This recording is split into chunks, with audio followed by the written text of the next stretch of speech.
வணக்கம். இது அக்ஷரம் அக்ஷயம். இன்னைக்கு விஷாரது உத்ராத்தில் பஞ்சவட்டியில் இருக்கக்கூடிய ஒரு பிக் கொஸ்டின். கண்ட காவிய கி திருஷ்டி சே பஞ்சவட்டி கா வர்ணன் கீஜியே. இது ஒரு அனலைஸ் பண்ணி எழுதக்கூடிய ஒரு கொஸ்டின். இது கொஞ்சம் இன்ட்ரெஸ்டிங்காக தான் இருக்கும். கேரக்டர் படிக்கிறது ஈஸியாக இருந்தாலும் இதுவும் அதை விட ஈஸியாக இருக்கும். நீங்கள் கேரக்டர் செலக்ட் பண்ணுறதுக்கு பதிலாக இதை செலக்ட் பண்ணீங்க அப்படின்னா உங்களுக்கு நல்ல பாயிண்ட் வைஸ் நீங்கள் கொடுக்கலாம். ஒரிஜினல் புக்கில் இருக்கிறது புக்கோட வியாக்கியான் மாலாவில் இருக்கிறது ரொம்ப பெருசாக இருக்குது. ஸோ இதை பார்க்கும்போது இதில் கொஞ்சம் பாயிண்ட்ஸோடு கொடுத்துருந்தாங்க. எளிமையாக புரிஞ்சிக்கிற மாதிரியும் இருக்குது. எளிமையான லைன்ஸும் அதில் இருக்கிறதுனால, அந்த வரிகள் இருக்கிறதுனால நான் இப்போ இதை வச்சு நான் உங்களுக்கு சொல்லித்தரேன். இப்போ பார்ப்போம். கண்ட காவிய, மகாகாவிய, கண்ட காவிய அப்படின்னு காவியம் 2 வகைப்படும்னு சொல்லுவாங்க. மகாகாவிய அப்படின்னா ஒரு பெரிய ஸ்டோரியை முழுமையாக சொல்கிறது. எப்படி கஹானிக்கும் உபன்யாஸுக்கும் வித்தியாசம் இருக்கோ அப்படி. கஹானினா சின்ன கதை, உபன்யாசனா பெரிய நாவல், ஒரு பெருங்கதை, நெடுங்கதை இல்லையா? அதே போல தான் மகாகாவியங்கிறது பெரிய கதை. அதில் எல்லா நிகழ்ச்சிகளும், ஒரு விஷயத்தை பற்றி முழுமையான நிகழ்ச்சிகள் சொல்லப்படும். ஆனால் கண்ட காவிய, கண்டுனாலே ஒரு பகுதி. இப்போ கண்டுனாலே ஒரு பகுதின்னு தான் அர்த்தம் இல்லையா? அப்போ கண்ட காவிய அப்படிங்கும்போது ஒரு பெரிய ஸ்டோரியிலிருந்து அதில் இருந்த ஒரு குறிப்பிட்ட நிகழ்ச்சி மட்டும் சொல்லக்கூடியது தான் கண்ட காவிய. கண்ட காவிய சின்ன அளவில் தான் இருக்கணும். அதுக்கு என்னென்ன லட்சணங்கள், அதுக்கு என்னென்ன முறைகள் இருக்குது, வழிகள் இருக்குது, என்னென்ன ரூல்ஸ் இருக்குது அப்படிங்கிறத சொல்லி அது எல்லாம் இந்த பஞ்சவட்டியோட கண்டகாவியெல்லாம் இருக்குதா, பஞ்சவட்டி கண்டகாவிய அதெல்லாம் ப்ரூவ் பண்ணுதா, அதுக்கு ஒத்து போகுதா அப்படிங்கிறத அனலைஸ் பண்ணுறது தான் இந்த கொஸ்டின். நல்லா இன்ட்ரெஸ்டிங்காக தான் இருக்கும் இது. पंचवटी गुप्त जी द्वारा रचित एक सफल खंड काव्य है. பஞ்சவட்டி குப்தஜி மூலமா எழுதப்பட்ட ஒரு வெற்றிகரமான சக்சஸ்ஃபுல் கண்ட காவிய அப்படி சொல்றாங்க. काव्य की आत्मा को जीवित रखते हुए उन्होंने सभी सीमाओं का पालन किया है. काव्य की आत्मा, काव्य की आत्माना அது ஒரு தனி சாப்டர் இருக்கு. அது நீங்கள் பிரவீன் உத்ராதில் படிப்பீங்க. ஒரு காவியம் அப்படின்னா அதற்கு ஆத்மாவாக விளங்குவது எதெல்லாம் அப்படின்னு சொல்லுவாங்க. ஒவ்வொருத்தரும் ஒவ்வொரு கருத்து சொல்லுவாங்க. அலங்காரம் முக்கியம், ரஸ் முக்கியம், சந்து, இந்த மாதிரியான விஷயங்கள் ஒழுங்காக இருக்கணும், அப்படி பல விஷயங்கள் இருக்குது. அப்படி நிறைய இதுதான் இதனுடைய ஆத்மா அப்படிங்கிற மாதிரி சொல்லுவாங்க. ஒவ்வொருத்தரும் ஒவ்வொரு கருத்து சொல்லுவாங்க. அது இல்லாமல் ஒரு காவியம் முழுமை பெறாது அப்படின்னு சொல்லுவாங்க. அப்படி அதை மனதில் கொண்டு ஜீவித் ரக்தேகுயே, மனசுல வச்சு, அதாவது ஜீவித்துனா அதுக்கு உயிர் கொடுத்து அப்படின்னு சொல்றாங்க. அதோட ஆத்மா கலையாமல் அழியாமல், ஒரு காவியத்துக்கு இருக்கக்கூடிய ஆத்மா அழியாமல் உன்ஹோனே சபி சீமாவோங்கா பாலன் கியா ஹே, அதுக்குன்னு உள்ள லிமிட்டை ஒழுங்காக அவர் என்ன செஞ்சிருக்காரு, முறைப்படி அதை கடைபிடித்திருக்கிறார். பாலன் கியாகன கடைபிடித்திருக்கிறார். खंड काव्य में ओवर पॉइंटा இப்போ நம்ம பார்க்க போறோம். खंड काव्य में एक से अधिक तथा अधिकाधिक 7 सर्ग होने चाहिए. ஒரு கண்ட காவியனா எத்தனை சர்க்கங்கள் இருக்கணும்னு சொல்றாங்க. 1 அல்லது 1க்கு மேற்பட்ட, அல்லது அதிகபட்சம், அத்தியாதிக் அப்படின்னா அதிகபட்சம் 7 சர்க்கு தான் இருக்கலாம், அதுக்கு மேல இருக்கக்கூடாது.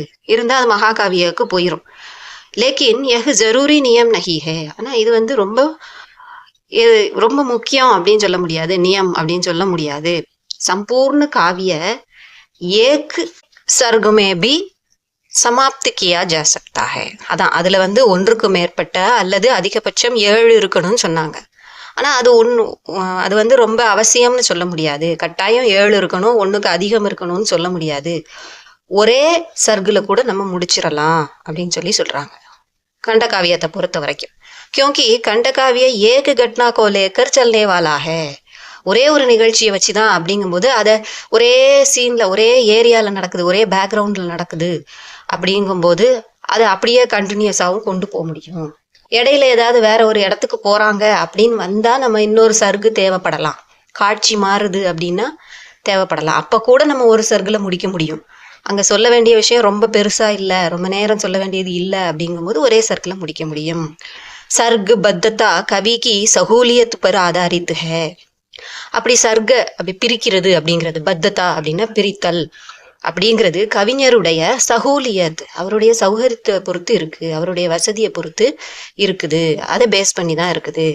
गुप्त जी ने पंचवटी में केवल एक ही सर्ग का आदि से अंत तक प्रयोग किया है. ஆரம்பத்துல இருந்து கடைசி வரைக்கும் ஒரே சர்க்கத்தை தான் அவர் உபயோகிச்சிருக்காரு, அதுக்குள்ளேயே எல்லாத்தையும் முடிச்சிட்டாரு. கிசி பிரகார் கி பாதா நஹி ஹுயி ஹை. அதனால இடையில எந்த ஒரு தடையும் இல்லை, கண்டினியூஸா அது போய்கிட்டே இருக்குது, ஒரே ஃப்ளோவில் போயிட்டு இருக்குது. இஸ் திருஷ்டி சே பஞ்சவட்டி சஃபல் கண்ட காவிய ஹை. இந்த கண்ணோட்டத்தில் நம்ம பார்க்கும்போது, இந்த பார்வையில் பார்க்கும்போது அது வெற்றி பெற்ற ஒரு சக்சஸ்ஃபுல்லான கண்ட காவியம்தான் பஞ்சவட்டி அப்படிங்கிறது. ஸோ ஒரு பாயிண்ட்ல அது வெற்றி அடைஞ்சிருச்சு. அடுத்த பாயிண்ட், कंठ काव्य में किसी एक घटना या अंश का चित्रण होना चाहिए. கண்ட காவியத்தில் ஏதாவது ஒரு நிகழ்ச்சியினுடைய அல்லது ஏதாவது ஒரு பகுதியினுடைய வர்ணனை இருக்கணும் அப்படின்னு சொல்றாங்க. அதான் போன பாயிண்ட்லேயே அதையும் சேர்த்து தானே சொல்லியிருக்காங்க.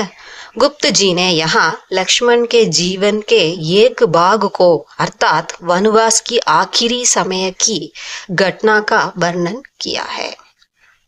அது நமக்கு தெரியும் இல்லையா, அந்த ஸ்டோரியை படிச்சதுலேயே நமக்கு தெரியும். லக்ஷ்மணனுடைய வாழ்க்கையில பஞ்சவட்டியில, இப்ப பஞ்சவட்டியில எல்லாரும் இருந்தாலும் இதுல லக்ஷ்மணன் வெளியில உட்கார்ந்துருக்கும் போது அவன் சம்பந்தப்பட்ட விஷயங்கள் தான் இதுல வருது. இங்க சைடுல தான் ராமரும் சீதையும் வராங்க. ஸோ மெயினா லக்ஷ்மணனை வச்சுதான் இது ஓடுது, இதனுடைய நாயகன் லக்ஷ்மணன் தான் நம்ம எடுக்கணும். அப்படிங்கும்போது ஒரு குறிப்பிட்ட பகுதி தான் அதுல அந்த வனவாசத்துல இருக்கக்கூடிய அந்த கடைசி நேரம். அதுக்கப்புறம் தானே அந்த சூர்பனகைய மூக்கு காது அறுத்த பிறகுதான் போர் அப்படி இப்படின்னு வருது, அப்படியே சீதையை தூக்கிட்டு போறது போர் அப்படின்னு அதோட கதை முடிகிற மாதிரி வருது இல்லையா. அதனுடைய கடைசி பகுதியில இருக்கக்கூடிய வனவாசத்துல கடைசி பகுதி வந்துடுது. சீதையை தூக்கிட்டு போயாச்சுன்னா தான் அங்கே முடிஞ்சிருதே வனவாசத்துல அந்த பகுதி. அதுக்கப்புறம் அவங்க சீதையை தேடுற வேலையில ஈடுபடுறாங்க. இப்போ இஸ் திருஷ்டி சேபி பஞ்சவட்டி சஃபல் கண்ட காவிய ஹை. இந்த நோக்கத்தில் பார்த்தாலும் இந்த பார்வையிலும் அது வெற்றி பெற்றதாகத்தான் இருக்குது. கண்ட காவியமே மூணாவது பாயிண்ட், பிராரம்ப மங்களாச்சரன் சே ஹோனா சாஹியே.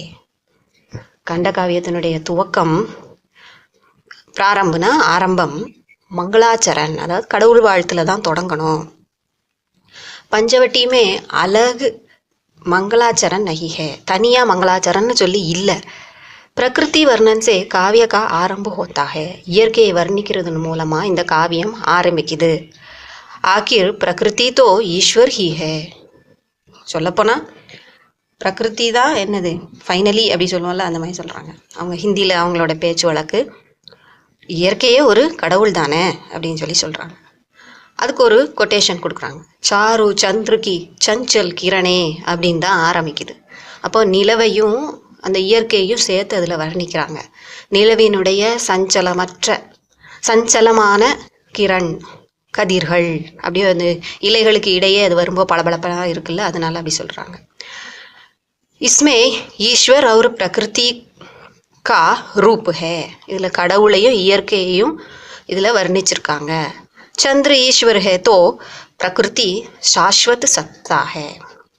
சந்திரனை கடவுளாக சொன்னாலும் இயற்கையுமே நம்ம கடவுளாக தான் நம்ம வணங்குறோம். அதோட சாஸ்வத் நிலையான ஒரு பிரசன்ஸாக அங்கே இருக்குது, அதனுடைய நிலைப்புத்தன்மையோடு இருக்குது. சத்தான அங்கே அதனுடைய எக்ஸிஸ்டன்ஸ் அப்படின்னு நம்ம சொல்லுவோம் இருக்குது அப்படின்னா. சத்தாக்கு வேற ஒரு அர்த்தமும் இருக்கு, இந்த இடத்துல நம்ம எக்ஸிஸ்டன்ஸ் தான் எடுத்துக்கணும்.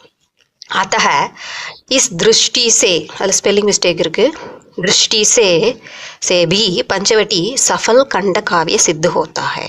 இந்த நோக்கத்தில் பார்க்கும்போதும் இது சஃபல் கண்ட காவிய தான். 3 பாயிண்ட் நம்ம பார்த்துட்டோம்.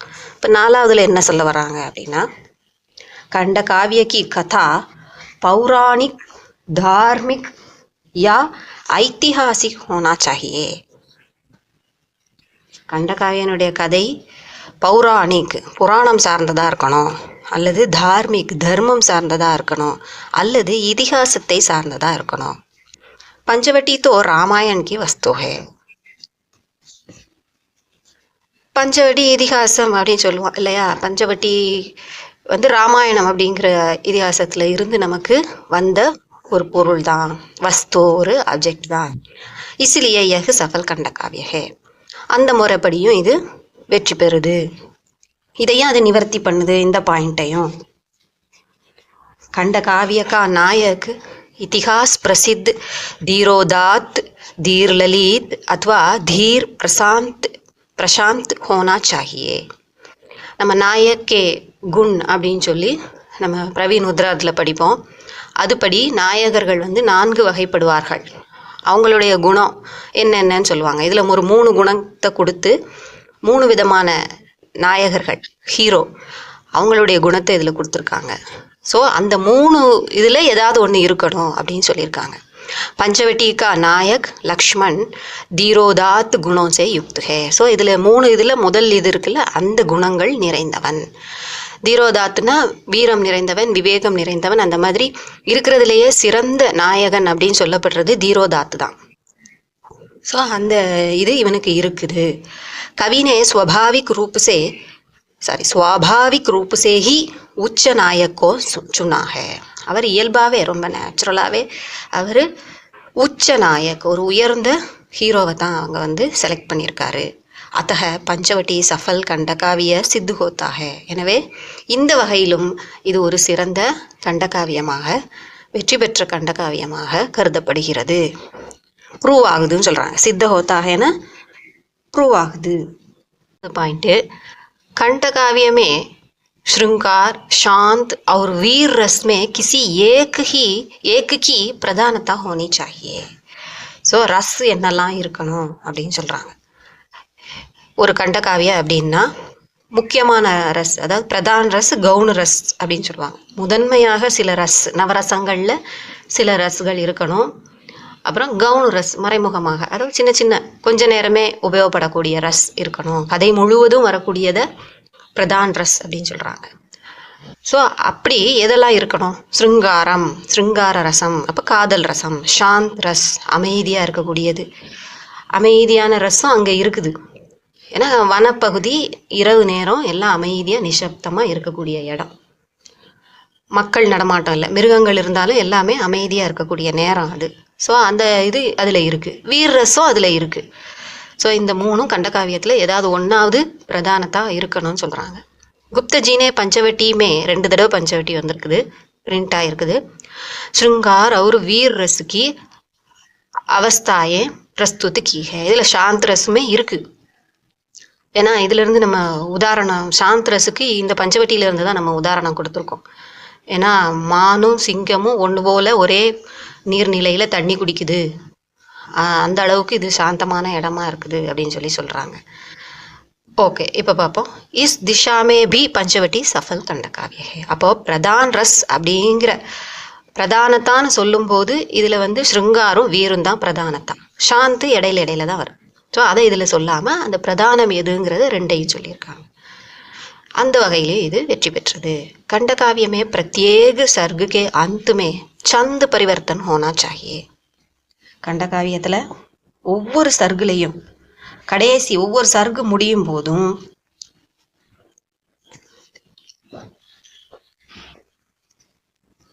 சந்த் பரிவர்த்தன் ஹோனா சாஹியே அப்படின்னு சொல்கிறாங்க. சந்தங்கள் அப்படின்னா நம்மளுடைய யாப்பு இலக்கணத்தில் வரக்கூடிய அந்த நடைகள், அதனுடைய செய்யுள் நடை அப்படின்னு சொல்கிறது. அந்த நடைகள் வந்து எப்படி இருக்கணும், மாறணும் அப்படின்னு சொல்கிறாங்க. அதனுடைய கடைசியில் ஒரு சந்து அப்படி உபயோகப்படுத்துவாங்க. இதுவுமே நீங்கள் வந்து பிரவீன் உத்ராத்தில் படிப்பீங்க. அதனுடைய இது வந்து கடைசியில் இப்போ ஒரு 100 செய்யுள் இருக்குது அப்படின்னா 99 ஒரு சந்தும் 100வது ஒரு சந்துமா இருக்கணும், வேற ஒரு சந்துமா இருக்கணும் அப்படின்னு சொல்கிறாங்க. அதுவும் அந்த சந்து எப்படி இருக்கணும்னா அடுத்து வரக்கூடிய சர்கினுடைய துவக்கத்தில், சர்கில் வரக்கூடிய சந்தினுடைய துவக்கமாக இங்கேயே இருக்கணும் அப்படிங்கிறது ஒரு ரூல் உண்டு.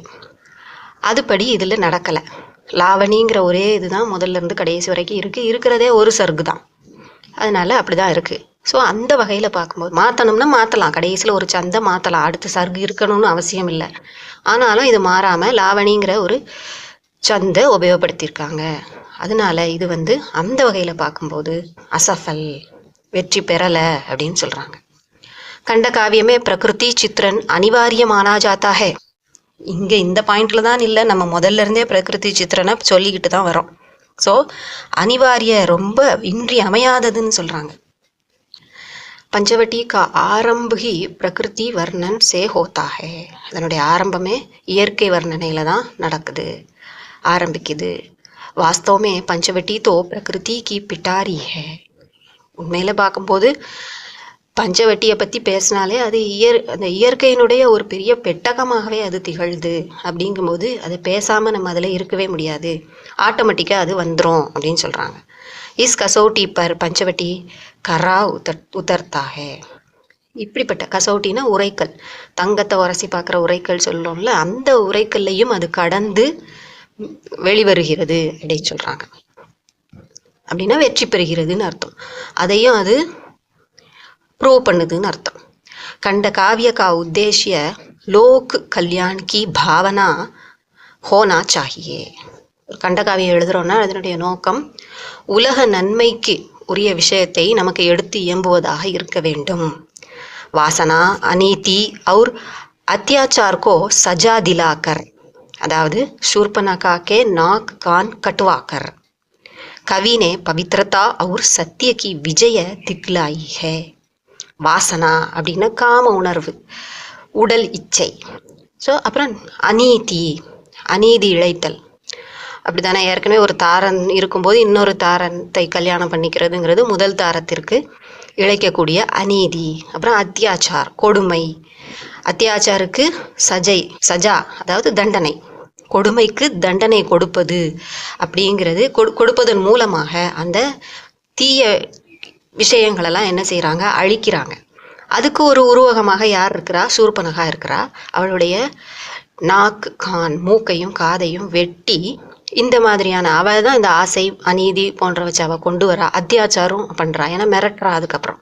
ஸோ இந்த 3 விஷயங்களையும் மூக்கு காதை வெட்டுவதன் மூலமாக, அதாவது தண்டனை கொடுப்பதன் மூலமாக தண்டித்து இதெல்லாம் தவறுங்கிறத உலகத்துக்கு எடுத்துக்காட்டது. தூய்மையையும் உண்மையையும் அதற்கு கிடைக்கும் வெற்றியையும் நமக்கு காமிச்சு என்ன செய்கிறாங்க, உலகத்துக்கு நல்ல விஷயத்தை எடுத்து சொல்கிறாங்க. அப்போ உலக நன்மையை எடுத்துரைக்கிறார்கள். யஹி லோக் மங்கள் ஹே और கவி பூரி தரக் சே சஃபல் ஹுயே ஹே. இதுதான், இப்படி நடந்த இந்த விஷயந்தான் உலக நன்மை. அதனால் கவிஞர் முழுமையான முறையில் வெற்றி பெற்றிருக்கிறார். अतः कंक्लूशन வந்தாச்சு. अतः गुप्त जी की पंचवटी एक सफल खंड काव्य है. इसमें 2 मत नहीं हो सकते. இது உண்மையிலேயே குப்துஜியினுடைய பஞ்சவட்டிங்கிறது ஒரு வெற்றி பெற்ற கண்ட காவியம். இதில் இன்னொரு கருத்து இருக்கவே முடியாது, வேறு கருத்துக்கள் இருக்கவே முடியாது அப்படின்னு சொல்கிறாங்க. பிடிச்சிருந்தா லைக் பண்ணுங்கள். இது ஈஸியாக தான் இருக்குது. இந்த கொஷின் எழுதணும்னு விருப்பப்படுறவங்க இதை எழுதலாம். அதாவது இதை அட்டன் பண்ணலாம், கேரக்டருக்கு பதில் அட்டன் பண்ணலாம். நல்ல மார்க் ஸ்கோர் பண்ணுறதுக்கு வசதியாக இருக்கும். ஒவ்வொரு இடத்துலையும் அந்த பாயிண்டில் முக்கியமான விஷயத்த வேறு கலரில் அல்லது அண்டர்லைன் பண்ணுங்கள். அண்டர்லைன் பண்ணுறதும் அந்த வேவ் லைன்ஸை வச்சு அண்டர்லைன் பண்ணுங்கள். ஸ்ட்ரைட் லைன் வச்சு பண்ணாமல் வேவ் லைன்ஸ் பண்ணால், ஹிந்தியில் ஏற்கனவே ஸ்ட்ரைட் லைன்ஸ் நிறைய இருக்கிறதுனால வேவ் லைன் பண்ணும்போது நல்லா அட்ராக்டிவாக இருக்கும். கரெக்ஷன் பண்ணுறவங்களுக்கு ரொம்ப ஈஸியாக இருக்கும். ப்ரெசன்டேஷன் நல்லாயிருக்கும். பல கலரை உபயோகப்படுத்தாதீங்க, 2 கலர் மட்டும் மாற்றி மாற்றி. எழுதுறதுக்கு ப்ளூ கலர், அதுக்கு அந்த ஹைலைட் பண்ணுறதுக்கு பிளாக் அல்லது ப்ரௌன் அந்த மாதிரி யூஸ் பண்ணிக்கோங்க. ரெட்டு க்ரீன்லாம் யூஸ் கூடாது, அது தெரியும், நிறைய பேருக்கு தெரியும். பட் கலர் கலராக எழுத வேண்டாம். அதில் தான் நமக்கு கவனம் இருக்கும். பாடம் எழுதுறதுல ரொம்ப கஷ்டமாக போயிடும் அதுக்கப்புறம். ஓகே, பிடிச்சிருந்தா லைக் பண்ணுங்கள், உங்கள் ஃப்ரெண்ட்ஸ்க்கெலாம் ஷேர் பண்ணுங்கள், கண்டிப்பாக சப்ஸ்கிரைப் பண்ணுங்கள். நன்றி, வணக்கம்.